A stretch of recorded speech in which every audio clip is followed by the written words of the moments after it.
മാഷെ, വടകരയിൽ മുഖ്യമന്ത്രി പിണറായി വിജയൻ എത്തി ഒരു പരിപാടി ഉദ്ഘാടനം ചെയ്തു. സാധാരണ മുഖ്യമന്ത്രിയുടെ പരിപാടികളിൽ ഈ തൊഴിലുറപ്പ് സ്ത്രീകളും കുടുംബശ്രീ സ്ത്രീകളും വന്നില്ലെങ്കിൽ അവർക്ക് ഭയനടയ്ക്കും, അങ്ങനെ വലിയ കോലാഹലങ്ങളൊക്കെ ഉണ്ടാക്കാറുണ്ട്. അങ്ങനെ ബസ്സിലൊക്കെ ആളെ കൊണ്ടുവന്ന് ഇറക്കും. ഇന്നലെ മുഖ്യമന്ത്രിയുടെ പരിപാടിയിൽ ആൾ എത്തിയില്ല എന്നല്ല, വളരെ കുറവായിരുന്നു എന്നുള്ളതാണ്.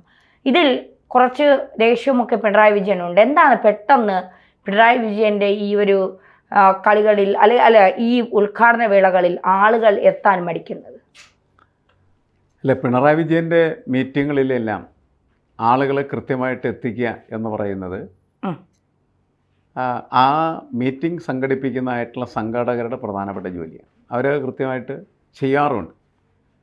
കാരണം നേരത്തെ സൂചിപ്പിച്ചതുപോലെ തൊഴിലുറപ്പ് തൊഴിലാളികൾ, അതുമായി ബന്ധപ്പെട്ട് പ്രവർത്തിക്കുന്ന ആളുകൾ, പിന്നെ ഈ ആശാ വർക്കർമാർ, നമ്മളുടെ അംഗൻവാടി ടീച്ചർമാർ, അങ്ങനെ പല ആളുകളെയുമൊക്കെ ഇതിന് വേണ്ടിയിട്ട് ഉപയോഗിക്കുന്ന ഒരു രീതി കുറേ കാലമായിട്ട് തുടരുന്നതാണ്. കുടുംബശ്രീ ഇതൊക്കെ ഇതിന് വേണ്ടിയിട്ട് ഉള്ളതാണ്.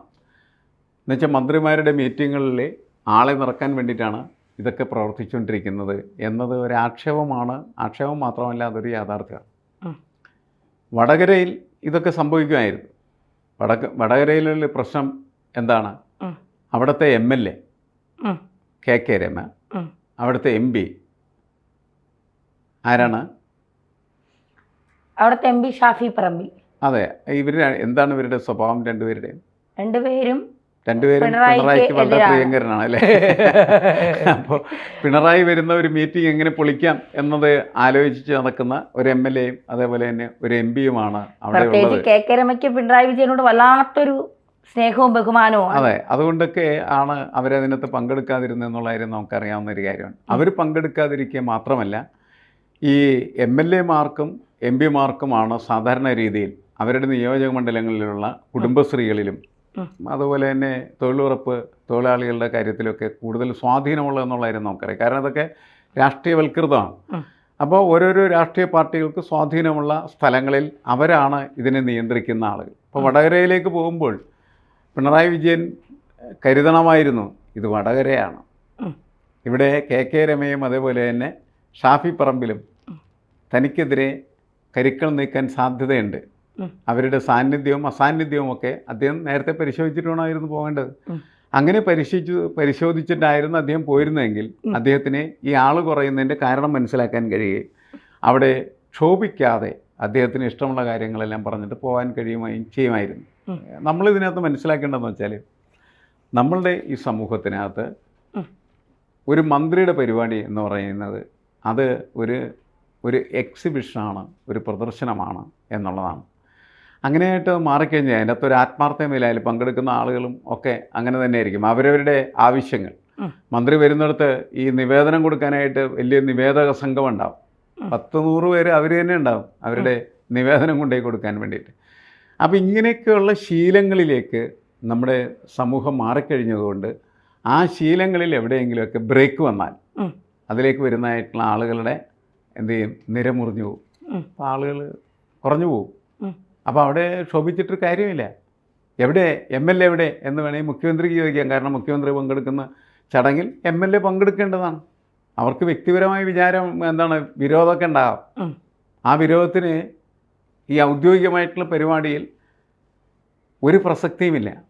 അങ്ങനെ പ്രസക്തി ഉണ്ടെങ്കിൽ മുഖ്യമന്ത്രി പിണറായി വിജയനായിരിക്കുന്ന നിയമസഭയിൽ അവർ പങ്കെടുക്കേണ്ട കാര്യമില്ല. അപ്പോൾ അവരതിൻ്റെ അകത്ത് പങ്കെടുക്കുന്നുണ്ട്. അവർക്ക് വളരെ കൃത്യമായിട്ട് അവരുടെ നിലപാടുകൾ അവിടെ അവതരിപ്പിക്കാനായിട്ട് കഴിയുന്നു. ഇവിടെയും മുഖ്യമന്ത്രി പങ്കെടുത്ത പരിപാടിയിൽ അവർ പങ്കെടുക്കേണ്ട, അവർ MLA ആണല്ലോ, അവർ പങ്കെടുക്കണം. അവർ പങ്കെടുത്തില്ല. അതേപോലെ തന്നെ MP പങ്കെടുക്കേണ്ടതാണ്, അദ്ദേഹം പങ്കെടുത്തില്ല. അതൊക്കെ അവർ ബോധപൂർവം ചെയ്യുന്നതായിട്ടുള്ള കാര്യങ്ങളാണ്.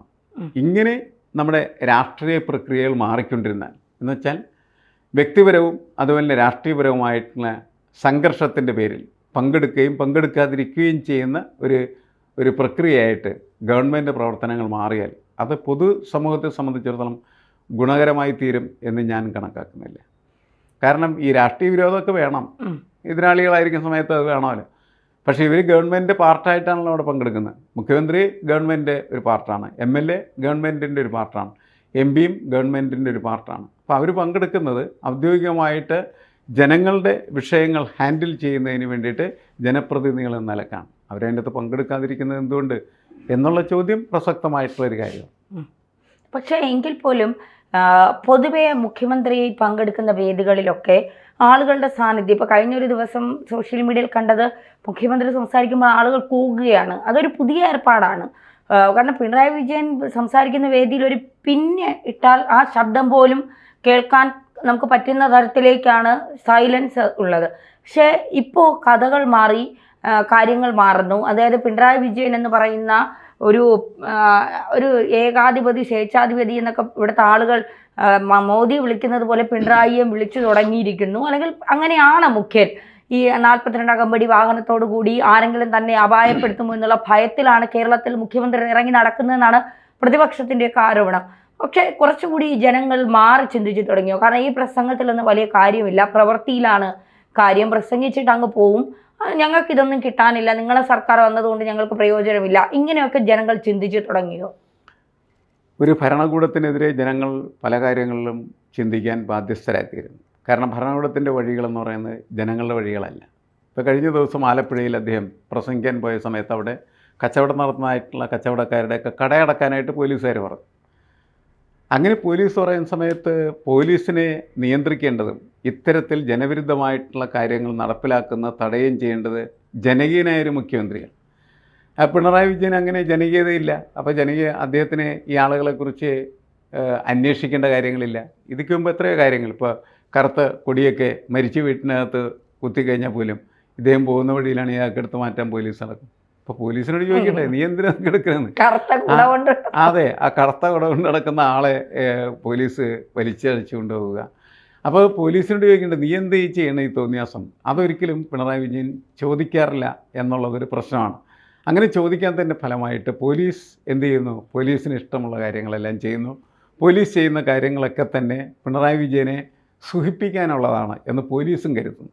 ഇങ്ങനെ രൂപപ്പെട്ടു വന്ന ഒരു വൃത്തികെട്ട മാനസികാവസ്ഥയിലാണ് യഥാർത്ഥത്തിൽ നമ്മളുടെ മുഖ്യമന്ത്രിയുടെ ചടങ്ങുകളൊക്കെ നിർവഹിക്കപ്പെടുന്നത്.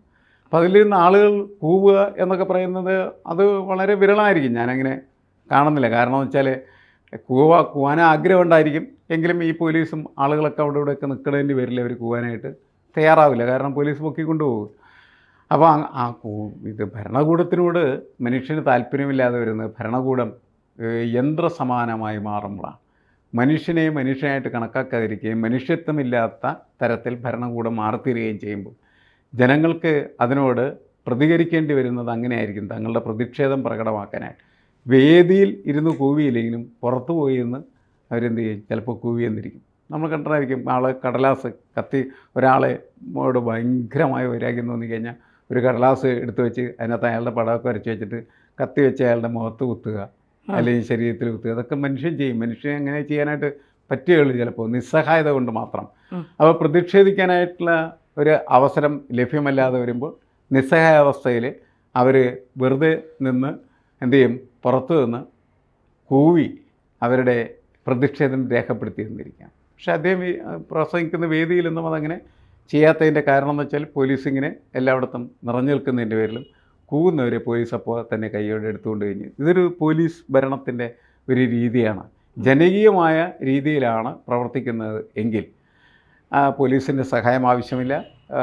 അദ്ദേഹം പ്രസംഗിക്കുന്ന സമയത്ത് കൂവിയാലും അദ്ദേഹത്തിന് പ്രശ്നം തോന്നില്ല. ആളുകളുടെ ഒരു വികാരപ്രകടനമല്ലേ എന്നൊക്കെ അങ്ങനെ കണക്കാക്കുന്ന ഒരാളല്ല പിണറായി വിജയൻ. അതാണ് വ്യത്യാസം. അതുകൊണ്ടാണ് അദ്ദേഹം വ്യത്യസ്തമായിട്ടുള്ള രീതിയിൽ പ്രതികരണമൊക്കെ നടത്തുന്നത്. ആൾ കുറഞ്ഞു പോയി കഴിഞ്ഞാൽ അദ്ദേഹം പ്രതികരിക്കുന്നു. MLA ഇല്ലെങ്കിൽ എവിടെ MLA, അല്ലെങ്കിൽ എവിടെ MP, ഈ എവിടെയാണ് MLA എവിടെയാണ് MP എന്നൊക്കെയുള്ളത് അദ്ദേഹത്തിന് ചോദിക്കാൻ അവകാശമുള്ളതാണ്. കാരണം അദ്ദേഹം മുഖ്യമന്ത്രി എന്ന നിലയ്ക്ക് അദ്ദേഹം പങ്കെടുക്കുമ്പോൾ ആ പങ്കെടുക്കുന്ന പ്രദേശത്തെ MLAയും അതുപോലെ MPയും അദ്ദേഹം പങ്കെടുക്കുന്നതായിട്ടുള്ള ഔദ്യോഗിക ചടങ്ങിൽ പങ്കെടുക്കാൻ അവർ ബാധ്യസ്ഥരാണ്. അവരുടെ ഉത്തരവാദിത്തമാണ്. ആ ഉത്തരവാദിത്തം അവർ നിർവഹിച്ചില്ലെങ്കിൽ അദ്ദേഹത്തിനെ ഇങ്ങനെ ചോദിക്കാം. പക്ഷേ പൊതുവെ പിണറായി വിജയനോടുള്ള സമീപനം ആളുകളുടേത് എന്താണ് എന്ന് ചോദിച്ചാൽ അത് ജനങ്ങളെ തൃപ്തിപ്പെടുത്തുന്ന രീതിയിലുള്ള പ്രവർത്തനമല്ല അദ്ദേഹത്തിൻ്റെതെങ്കിൽ, പ്രത്യേകിച്ച് അദ്ദേഹത്തിൻ്റെ മകളുമായി ബന്ധപ്പെട്ട മാസപ്പടി കേസും മറ്റൊക്കെ നിൽക്കുന്ന സമയത്ത് ഒരു പബ്ലിക് ഒപ്പീനിയൻ എന്ന് പറഞ്ഞിട്ടുണ്ടെങ്കിൽ അദ്ദേഹത്തിന് അഗൻസ്റ്റാണ് ശരിക്കും. അത് ഈ സാധാരണ ആളുകളിലുമൊക്കെ ത്രസ്റ്റ് ചെയ്യാനായിട്ടുള്ള സാധ്യതയുണ്ട്. അതൊക്കെ ആയിരിക്കാം ഈ അസ്വസ്ഥതകൾക്കൊക്കെ കാരണമായിട്ട് പലപ്പോഴും വരുന്നത്.